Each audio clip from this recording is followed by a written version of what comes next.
Hi, how y'all doing? I didn't make this film, so I appreciate the applause, but I assume it was for the people back there. My name is Barry Jenkins. I will be your moderator for, for this screening of Hard Truths. Please welcome to the stage the writer-director of Hard Truths, the God, the GOAT, the great Mike Leigh. Its lead actress as the character Pansy, Marianne Jean-Baptiste. As her sister, Chantel, Michele Austin. And as her son, Moses, Tuwaine Barrett.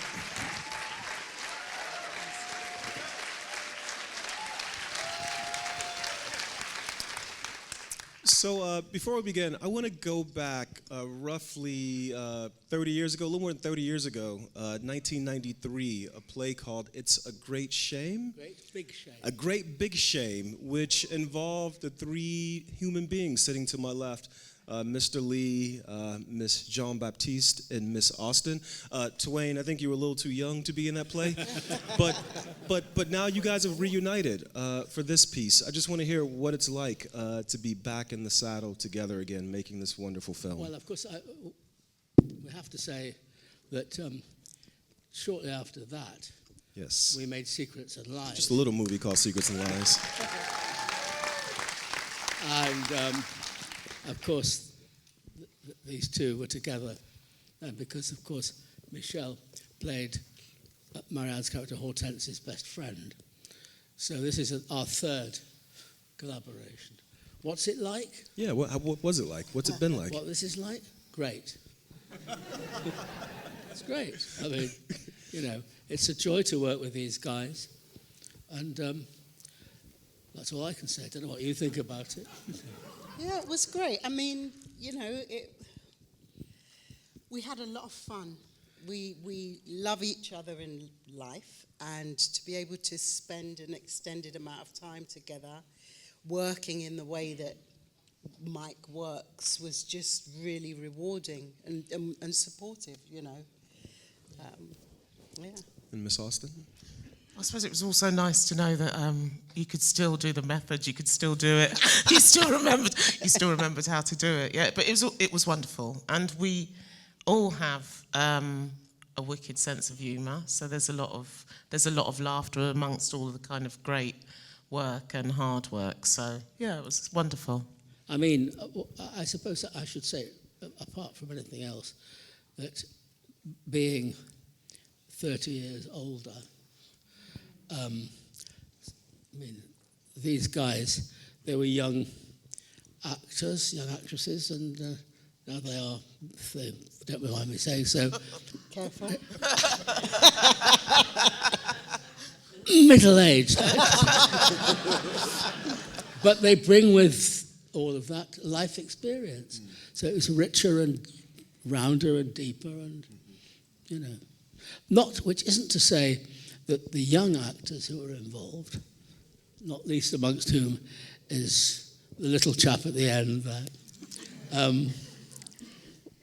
are great to work with, and it's a very enriching experience. Tuwaine, was it a very enriching experience? Yeah. Yeah.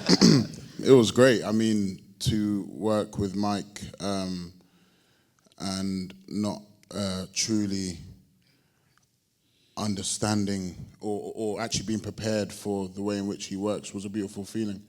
You know, to be in the unknown and to work with Michele and Marianne, I mean, yeah, I'm truly blessed. I want to get to the process in a bit, but Mr. Leigh, can I call you Mike? I think you should call me Mike. I'm going to call him Mike. I wanted to ask in front of all you people, though. I didn't want to just jump in and call you Mike. Yeah.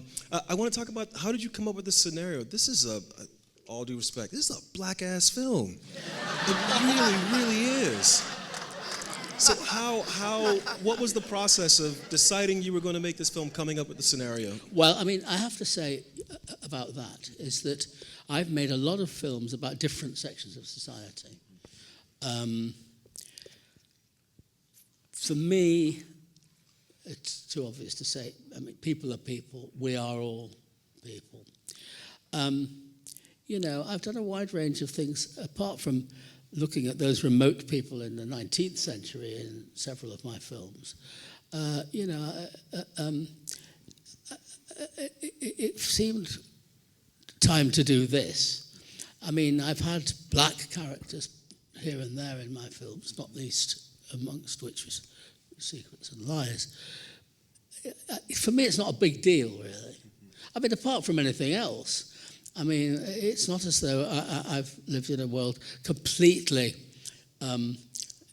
insulated against black folk. My kids grew up in North London, and there were little black kids in and out of our house all the time. You know, I mean, it's not a big deal.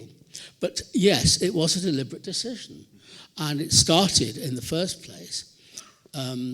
Apart from the fact that I had a notion that that's something that I wanted to get around to doing, but deciding to, I mean, Marianne lives in this city, so to bring her over, and we've been talking for a while over the last few years about doing something. And once we decided that we were going to work with her and Michele, it seemed logical to say, well, actually, let's do that. But of course, there have been some negative voices that said, well, you know, how can a white guy do all that stuff? Which I totally reject.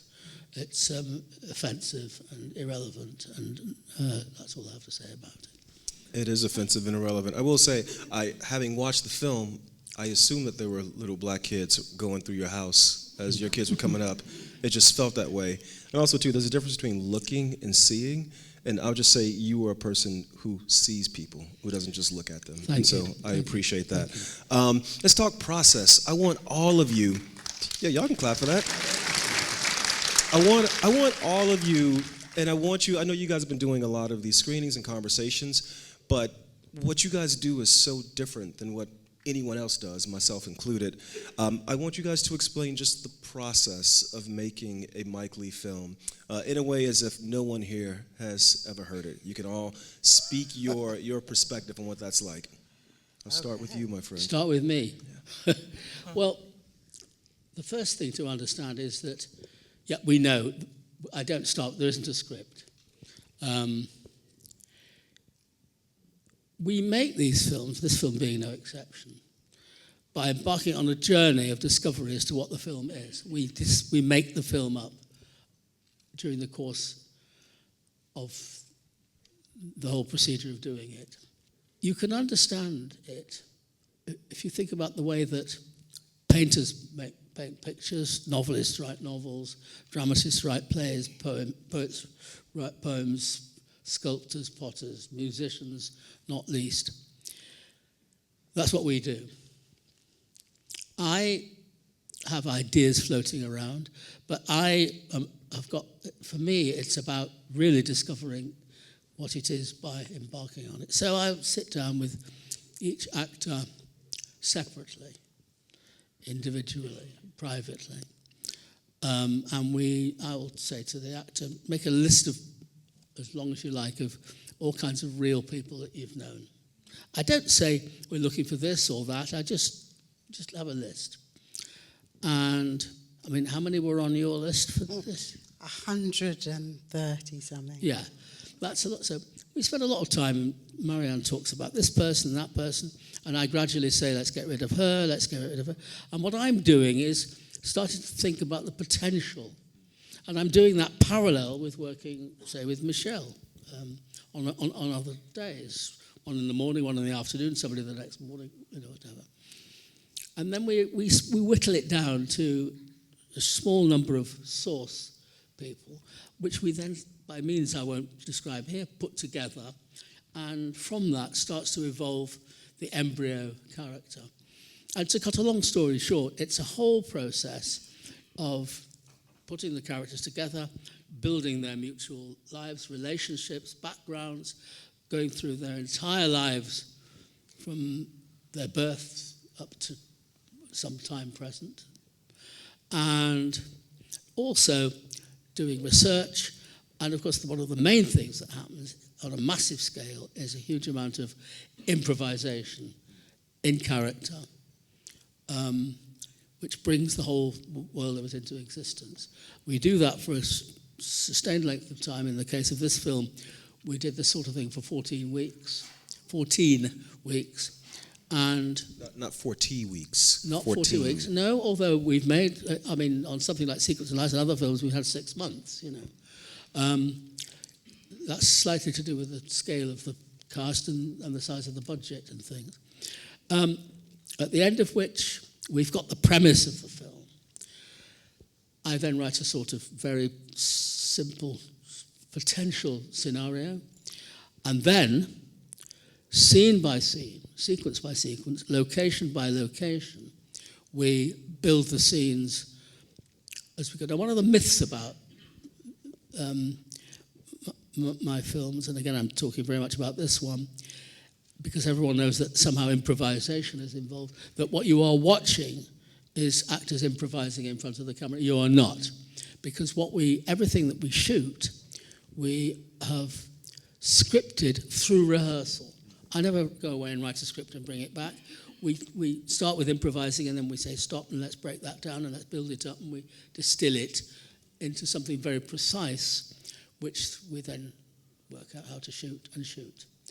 So we are making the film up as we go along, but obviously what I've got is a notion about possibilities, and a lot of it it comes out of the stuff that we've prepared. So that, for example, in this film, when the girls go to the cemetery, the stuff that comes out, the stuff that is about the relationship, and in the next scene, the relationship with Pearl, the mother, and all of that, and their respective feelings about it. And that's all there because we've created that whole world, that background, that emotional experience in the preparatory period. And more or less, that sums it all up, really. What is it like to be inside that? Exciting, exhilarating, petrifying. There's nothing like it. I think it's one of the most rewarding experiences an actor can have. You get to use every ounce of talent that you're blessed with, your imagination. It's like playing, but I mean, you know, like Mike mentioned Pearl. For Michele and myself, Pearl was real because we created her. We knew all her idiosyncrasies. We knew where she worked. And Mike would be the voice of Pearl sometimes because... That's not to say I played Pearl. Long ago I realised that actually playing a character would waste time because the actors found my acting so ludicrous and awful. That, no, but seriously, I would take the responsibility of, including the girls were the characters. Pansy and Chantal were in the habit, as we established, of going around to see Pearl, who by this time wasn't well, to visit her in her house and just look after her, which Pansy did somewhat reluctantly, because she didn't, as you would imagine. And then one day I said, okay, well, what happens? And you said, well, park the car and go in. And I said, Pearl's not in the kitchen where she usually is. So Marianne said, well, she'd go upstairs. She said, went upstairs. And then I said, and then she discovers Pearl is dead in the bed. So I killed Pearl. Yeah. But that was a real emotional experience for me to monitor and experience. So that then, that comes up in the cemetery scene, That's just an illustration of how it works, So, Michele and Marianne, you guys have been through this before. It's your first time, right, Brad? Yeah. Your first time doing many things in this film, correct? Yeah. By the way, we went to dinner before this. Toby was just going to sit there and not say anything. You guys are going to be like, it's so method. but he's actually so damn eloquent. It's crazy. He's actually garrulous. What was your experience like going through this process for the first time? It was so scary. I spent a lot of time because I know Mike wouldn't want me to ask Michele and Marianne about the process, right? So I would take them to the side and be like, hey, how does he do this? How do I get him on my side? And I mean, without telling me much, they were just, I mean, the best help. And I just felt like the only way to do it was to not overthink. And I'm a huge overthinker. I think about everything, you know. Am I doing it right, or, you know? And I think what helped was in those moments, you know, being in a room with all three of them at times. I just got all the golden nuggets. So I was very happy with that. It is about character acting. It's about, I mean, these actors are not playing themselves. And once having, and I described a few minutes ago how these characters are rooted in real people. So it's about reacting in character. So obviously what you actually did, Tuwaine, was to, you know, once you got solid with the character does the work, you know. This is not the territory of where actors are being asked to improvise and to be interesting and inventive and make things happen and all that. That's absolutely would be anathema, you know. It's all about exploring truthfully, organically, in character, which means, apart from anything else, that you have long improvisations, all of which are always in real time. You know, 60 minutes is 60 minutes, etc. That can be, in conventional dramatic or theatrical or cinematic terms, extremely boring. And I watch them, so I know. But something is growing. A reality is coming into existence, so that when it comes to it, we can then distill that into the subject, the stuff of the film. I just wanted to add something that's really important. Also, you only know what your character would know. So there's no sort of preempting, you know, how to react to something, you know, because you just don't know it. So you are in the moment in those improvisations. Yeah, that's the deal. When I ask an actor to take part, I will always say, I can't tell you anything about the character. There is no character. You and I are going to collaborate to make a character. I can't tell you about what it's about, because that will emerge. That's what we're going to create. And I always have to say, and it's important, you will never know anything that about the whole thing or anything about anything that your character wouldn't know, which makes it possible to explore situations in a completely truthful and organic way. I've got a question about that down the line, but I want to get there. But just listening to you guys talk through the process, it's maybe 3 to 1 ratio of rehearsal to filming. It's a lot to carry. How did you get into the headspace of Pansy? Like, what was it to borrow down? Because it's a lot. I mean, it's just, I was worried about you. Like, it's a lot. I trust you, but I was worried about you. Well, all the work that you do in that rehearsal period is like your programming. Do you know what I mean? So it's like everything has been built up. Every memory, every bad experience, good experience, it's all there. So you just, when you get into those improvisations, you're just sort of fully armed with all that stuff. And we're very disciplined about coming out of character and getting into character. We always refer to the character in the third person. It is not method at all in any way. And you're protected. And the world that we've built, you know, everything facilitates it being as real as possible. So we collaborate with production design. We have sessions with them where we discuss our character, and, you know, she'd have those colors. It would be that kind of carpet. It would be this, that. To the point where if you opened Pansy's fridge, there would be all the food that family would have for the week. The same thing happens with costume. The same thing happens with hair and makeup. It's fully collaborative to support the world that we've created. Michele, I want to come to you as well, because you guys played sisters in It's a Great Big Shame. And then you played best friends in Secrets and Lies, and now, once again, you're playing these sisters. You have a relationship, the two of you, and you do all this programming, deprogramming, and you're in scenes, especially watching the film front to back. where I don't know what you think of Pansy, and it's really wonderful work. Talk about being in those scenes with your friend, and yet you're looking at this stranger in some ways, my read on the performance, who you know is somewhere. And so I don't know, just talk about working on this film. Well, it's sort of adding on to from what Marianne said, really.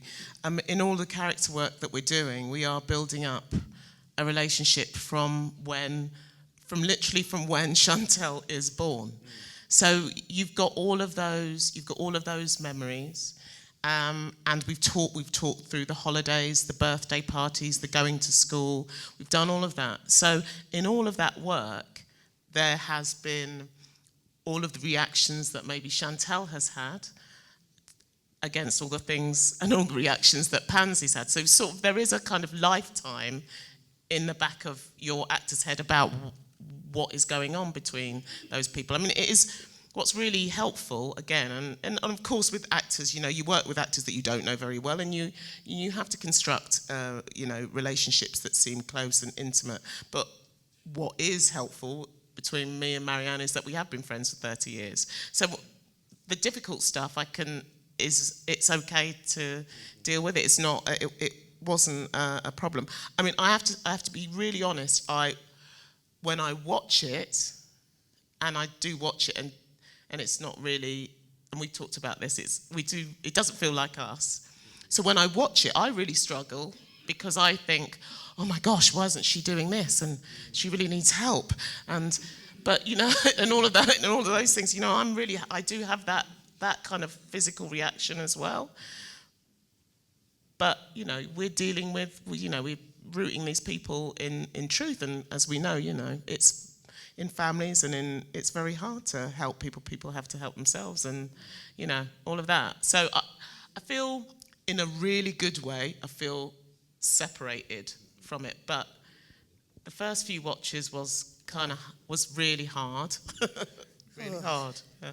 So now I want to get to this thing that I want to talk about. I saw you do a Q&A for this film, and you were talking through your process of making the film, talking about building the character, and you said something that just blew my mind. I want to talk to you about it, and then I want to talk to you about it. So I'm watching the film, and I'm like, the apartment itself is so, just like, it's so black and white, it's so devoid of color. Sterile. It's so sterile. And then there's the backyard. I'm like, why won't she go into the backyard? All these different. And then you said, as you were building the character, you said she doesn't like flowers. She hates flowers. And I remember watching the movie, and when Curtly comes into the kitchen after Moses has given her the bouquet, he takes the flowers and throws them out the back door. And it hurt me so much when I saw it. And then when I heard you say that in the Q&A, I was like, that was an act of love. Oh. And I just love.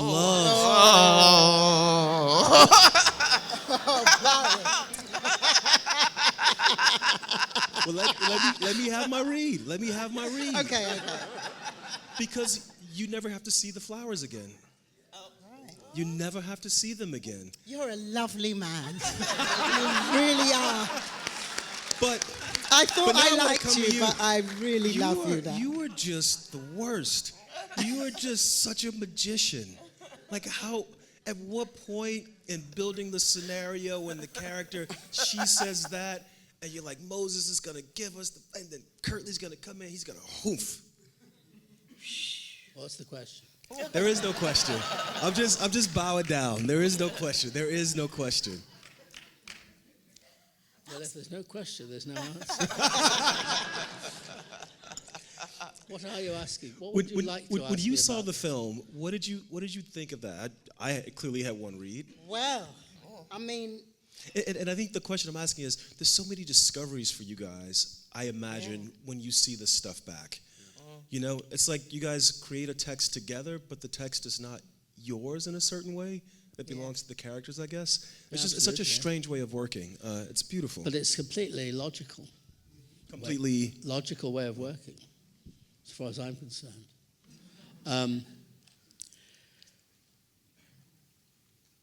I am not disposed to talk about either what happens at the end, what happens afterwards, whether he gets it together with the young lady with the candy, whether and what her reaction will be to the flowers or why he did the flowers. Those are the things that are there to hand over to you, the audience, for you to ponder, to reflect on, as you are doing, in fact. Be sweet people. It's an act of love.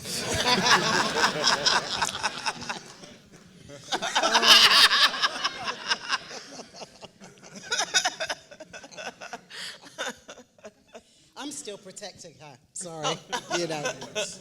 You said it's a very logical way to make a film. You've evolved to making films this way. I want to step outside hard truth just for a second. What was the thing that clicked where you realized this is the way I want to create with actors? This is the way I want to build stories? Well, apart from anything else, very early on, and I'm talking about back in the 1960s,